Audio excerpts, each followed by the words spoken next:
A pleasant good afternoon to you, and welcome to your main newscast right here on Kaieteur Radio 99.1 and 99.5 FM.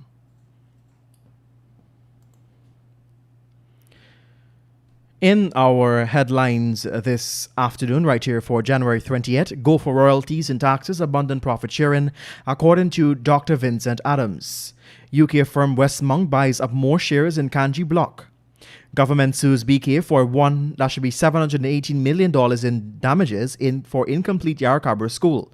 Meanwhile, Harbour Bridge GM to be sacked over 900k bracelet purchased, according to Minister Edgell. Get the details of these stories and much more when the news returns.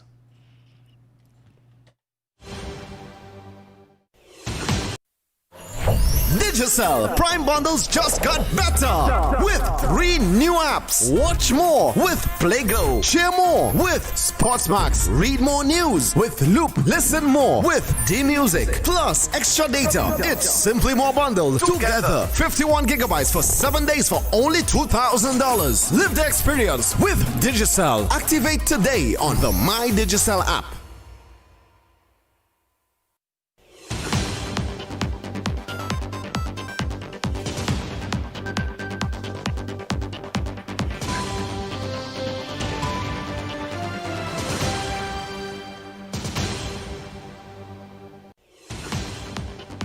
Welcome back. Thank you for joining us.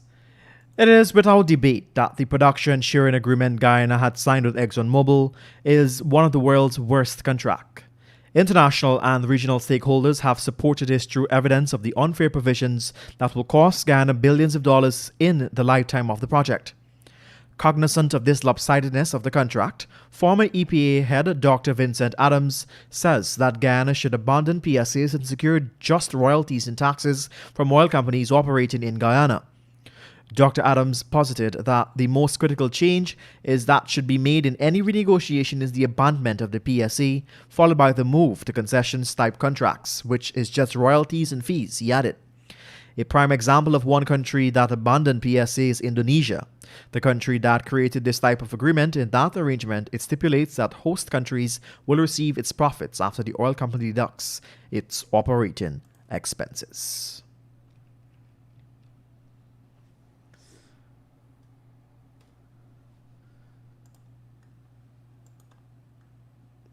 You're listening to us right here on Kaieteur Radio 99.1 and 99.5 FM. We continue with your news right here in the radio with a difference. United Kingdom investments firm Westmount Energy Limited on Monday announced yet another purchase of shares in the Kanji block owner. GHI Associates, ExxonMobil, the Kanji operator, is currently drilling at the Bulletwood 1 well, where results are expected in February. Westmount now has 5,651,270 shares in GHI. It revealed, or about 7.7% of the issued common shares in GHI as of November 13, 2019. Westmount's holding in GHI amounts for approximately 90% of the value of its gross assets. Attorney General and Minister of Legal Affairs Anil Nandlal, on behalf of the government of Guyana, is suing BK International Incorporated over their failure to complete the $827 million Yarra Secondary School and their breach of contract terms. The AG is also suing the North American Fire and General Insurance Company Limited, an insurance company which is listed as a second name of defendant and is now seeking $718 million in damages. We tell you that the 900,000 bracelets purchase made by the general manager of the Demerara Harbour Bridge Corporation, Royston Adams, will soon see him being removed from the post, says Public Works Minister Bishop One Edgell. Minister Edgell also relayed that Adams was also paying the sum spent, and added that he told him that he has paid 50% of the sum and that he will also be returning the bracelet. Adams' purchase was only revealed during an audit of the state-owned asphalt plant at Garden of Eden by a special team back in December. He had honored himself in a rather unique fashion for International Men's Day 2019 with a bracelet worth $897,000 using funds from the company. You're listening to us right here on Kaieteur Radio. More news ahead coming up after the break. Man injured during shootout with police arrested at private hospital. Future generations will have to pay the price for lopsided Stabroek Block deal, according to Gulsaran, says pulled Global Witness report on the deal still valid. Little Diamond fire was caused by electrical fan, and deadline pushback for Payara study on produced water.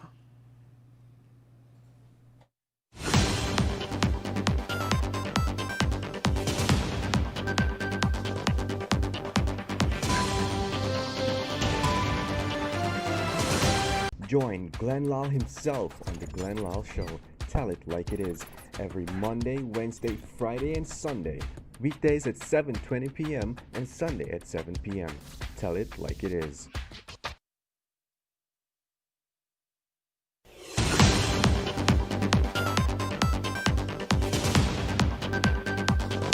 Welcome back. Thank you for joining us. Several hours after evading members of the police after a shootout, 24-year-old William Diabru was yesterday arrested at a private hospital after receiving treatment for a gunshot wound. Diabru is wanted by the police in relation to several robberies committed on the east coast of Demerara. On Monday, he was involved in a shooting incident that occurred at Church Road Bachelor's Adventure, East Coast, Demerara. According to a police report, upon receiving information about the injured person, Diabru being treated there. The ranks went to the Woodlands Hospital, Georgetown, at around 1 hour, arrested the suspect. When the ranks arrived, he was already treated for the gunshot wound to his left leg. Even though Transparency and Accountability Watchdog Global Witness recently announced that it has pulled its report on Guyana, which highlighted the damning weaknesses of the Stabroek Block deal with ExxonMobil, the concerns and recommendations listed in the document still remain valid. So said Chartered Accountant Anand Gulsaran. Gulsaran said, "It is the future generations that will have to pay the price for what happened in relation to the production sharing agreement with ExxonMobil, as well as other licenses granted." We tell you now that the fire which occurred last Thursday and took the life of 26-year-old Crystal Chung was caused by electrical fan in Chung's bedroom, according to Fire Chief Marlon Gentle. The fire occurred around 5:30 at Lot 8, Little Diamond, East Bank, Demerara, where Chung delivered her father, mother, and little sister. While Chung's parents and sisters were able to escape from the fire with minor burns to their bodies, she was not as fortunate since she was trapped in her bedroom. An organization has since started a GoFundMe fundraiser to help Chung's family start over.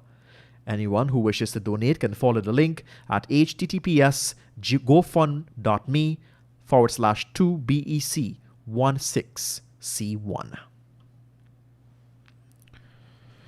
Recent developments in the execution of the Exxon's Payara production license indicates that the company has been given more time to conduct a study and report to the government of Guyana on the management to produce water from the Payara well, scheduled for first oil in 2024.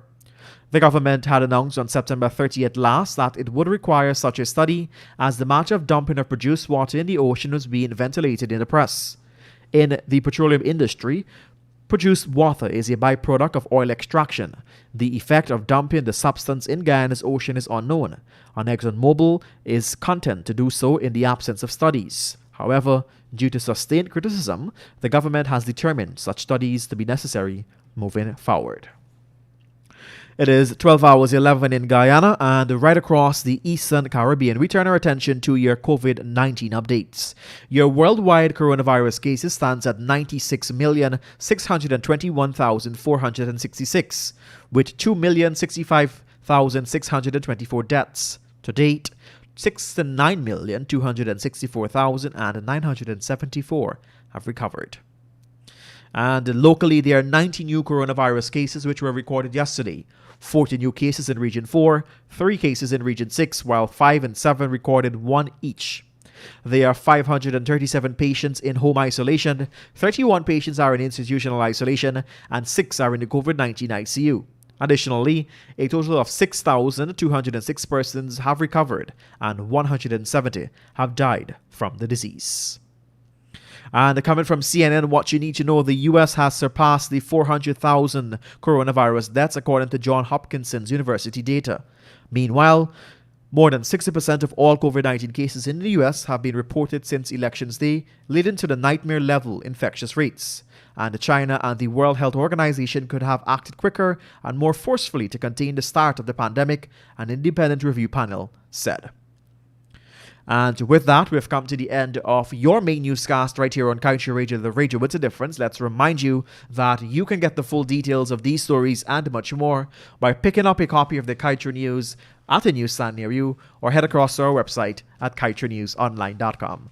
I am Joshua Van Sleckman, thanking you for joining us on behalf of the news and technical team, wishing you and your family a great remainder of your Wednesday afternoon. Let's remind you, coming up after the break, it'll be time for a commentary from Mr. Glenn Lal, the publisher of Kaieteur News, after which GHK Lal will join us with the National Outlook. Thank you.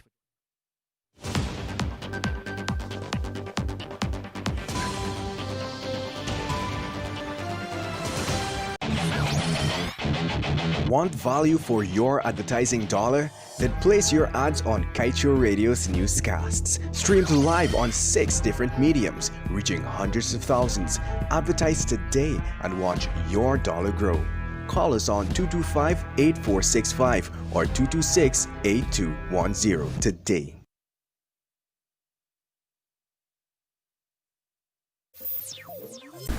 Guyana, I have said on a program that we should leave our natural resources in the ground and allow only